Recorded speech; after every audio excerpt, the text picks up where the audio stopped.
Here's a detailed and focused breakdown of General Sergey Surovikin's leadership of Russian forces during the Ukraine War, October 2022, January 2023. Appointment of General Sergey Surovikin as theater commander in Ukraine. Context and background. By October 2022, the Russian invasion of Ukraine had stalled in key areas. The Ukrainian military had launched successful counteroffensives in Kharkiv and Kherson, exposing disorganization and low morale among Russian units. The Kremlin, under mounting pressure from internal critics, including military bloggers and the Wagner Group, was looking for a stronger, more unified military strategy. Date of appointment: on October 8, 2022, General Sergey Vladimirovich Surovikin was officially appointed as the commander of all Russian forces operating in Ukraine.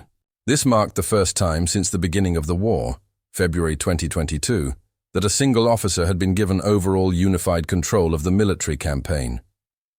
Why Surovikin? Reputation for ruthlessness, known as General Armageddon for his brutal but effective campaign in Syria. Surovikin had a reputation for delivering results regardless of collateral damage. His military background included decades of combat leadership from Afghanistan to Chechnya and Syria, air and ground integration experience. As head of the Russian aerospace forces, he had overseen joint operations that combined airstrikes with ground advances, making him a natural choice to coordinate a large, multifaceted war like the one in Ukraine. Trusted by Kremlin hardliners, he had strong ties to both the Russian defense establishment and ultra-nationalist factions.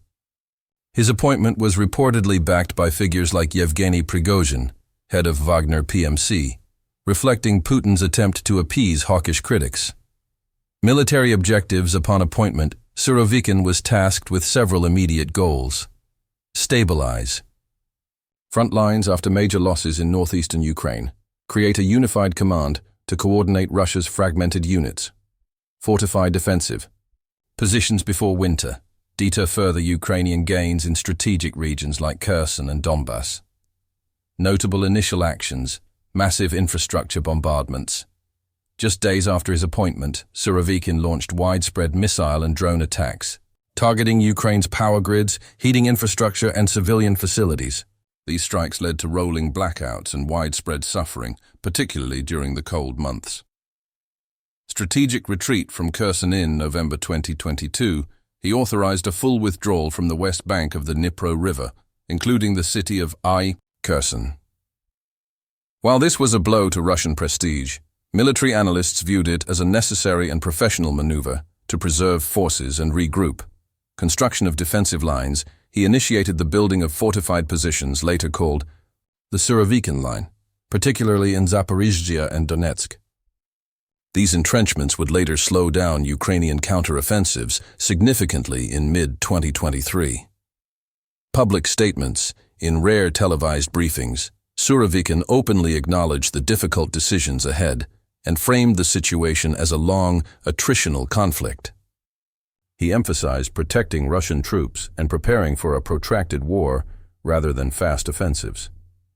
International reaction. Ukraine and the West condemned the new tactics, particularly the bombing of civilian infrastructure, as war crimes and terrorism. Russian military bloggers and nationalists praised him for competence and realism, especially after the organized Kherson withdrawal. Wagner and Prigozhin strongly supported his approach, criticizing his successor later for incompetence. Strategic shift under General Surovikin. From frontal assaults to infrastructure bombardment. Background: Russian setbacks. Pre-Surovikin, before General Sergey Surovikin took command in October 2022, Russian forces had suffered major operational failures. Ukrainian counteroffensives in Kharkiv and Kherson reclaimed large territories. Russian logistics, coordination, and troop morale were disorganized. There was mounting domestic criticism from nationalist figures, war bloggers, and Wagner-linked sources, accusing the Ministry of Defense of incompetence. In response, Surovikin's appointment marked a shift toward strategic realism and a brutal new doctrine. The strategic pivot: infrastructure bombardment. Rather than continue with broad, ineffective frontal assaults across contested battlefields, Surovikin pursued a systematic campaign targeting Ukraine's critical infrastructure. The goals were weaken Ukrainian civilian morale, overload the Ukrainian state and energy grid, disrupt military logistics and communications, create a humanitarian and refugee crisis to pressure Kyiv and its allies. Phase 1. Attacks on the power. Grid. Okhnov, 2022, October 10, 2022, just 2 days after his appointment. Russia launched the largest wave of missile strikes since the start of the war, hitting Kyiv, Kharkiv, Dnipro, Lviv, Zaporizhzhia, and more. Targets included power substations, hydroelectric plants, thermal power stations, high-voltage lines, and transformers. Over 30% of Ukraine's power generation capacity was destroyed or damaged within weeks. We do not seek fast victory. Our objective is to wear them down. No electricity, no war machine. Russian military analyst citing Surovikin's thinking, source RBC Oct 2022. Phase 2. Telecommunications, railways, and water. After softening the energy grid, strikes expanded to rail hubs, especially those used to transport weapons from western Ukraine to the front. Internet infrastructure and water pumping stations in cities like Mykolaiv and Dnipro were struck. In November, hydro stations like Kyiv's Dnipro hydroelectric power plant were targeted to cause downstream flooding and cut off electricity. Phase 3. Kamikaze drones and hybrid warfare. Russia began using Iranian-made Shahed 136 drones in swarms, often launched from Belarus and Crimea. These drones were cheap, low-signature, hard to intercept drone and missile barrages, often occurred during peak morning hours, to inflict psychological terror, defensive posture, and the Surovikin line after taking command of Russian forces in Ukraine. In October 2022, General Sergey Surovikin enacted one of the most consequential strategic shifts of the war, transitioning Russia's military from offensive warfare to a deep, layered defensive posture. Central to this new approach was the construction of extensive fortifications, now known as the Surovikin Line. This doctrine was rooted in military realism, driven by the recognition that Russia's overstretched forces could not hold their gains or launch large-scale advances without severe losses. Context: from collapse to consolidation, preceding events, Russia had recently lost control of Kharkiv Oblast in a lightning-fast Ukrainian counteroffensive, September 2022. Ukrainian forces were pressing toward Kherson, while Russian forces struggled with poor logistics, command confusion, and low morale. Surovikin inherited a deteriorating battlefield situation and chose strategic withdrawal and consolidation over continued offensive pressure. Kherson withdrawal, a case study in defensive strategy. On November 9, 2022, Surovikin announced the withdrawal of Russian forces from the western bank of the Dnipro River, including the city of Kherson.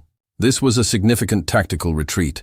Kherson was the only regional capital Russia had captured since February 2022. The most important task now is to preserve the lives and health of our troops and civilians. We cannot fully supply the city, Kherson, and defending it would be futile. General Surovikin, November 2022, Russian Ministry of Defense broadcast. The move prevented encirclement and loss of 20,000 troops, allowed for regrouping and reallocation of forces to more defensible positions, drew both criticism from hardliners and praise from professional military circles for its pragmatism, building the Surovikin Line. Following the Kherson withdrawal, Surovikin launched the construction of an enormous network of trenches, anti-tank obstacles, minefields, bunkers, and concrete barriers across southern and eastern Ukraine, especially in Zaporizhzhia Oblast, southern Donetsk, Luhansk areas near Tokmak, Robotyne, and Melitopol. These fortifications became known informally as the Surovikin Line. Structure and composition. The line was not a single linear barrier, but a multi-layered defensive system featuring component description, dragon's teeth, pyramid-shaped concrete blocks used to stop tanks, anti-tank ditches, long, deep trenches dug to prevent armored vehicle passage mines, hundreds of thousands of anti-tank and anti-personnel mines, laid trenches zigzag patterns to limit blast radius from artillery firing positions, hardened pillboxes, and mortar pits for infantry defense logistical routes, hidden roads behind lines for troop movement and resupply. Geographic scope.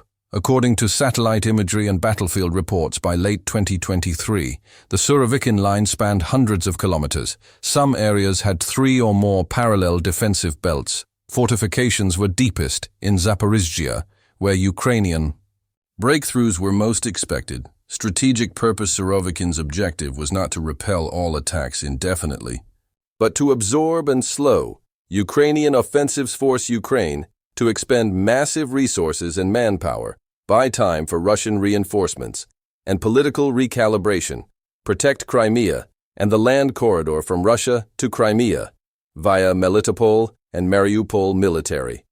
Impact effect on Ukraine's 2023 counteroffensive. Ukraine's long-awaited summer 2023 counteroffensive, aimed at splitting the Russian land corridor, ran directly into the Surovikin line. Despite initial breakthroughs near Robotyne, Ukrainian forces slowed dramatically due to dense minefields, well-placed artillery and drone observation, lack of surprise due to satellite monitoring. By autumn 2023, analysts acknowledged that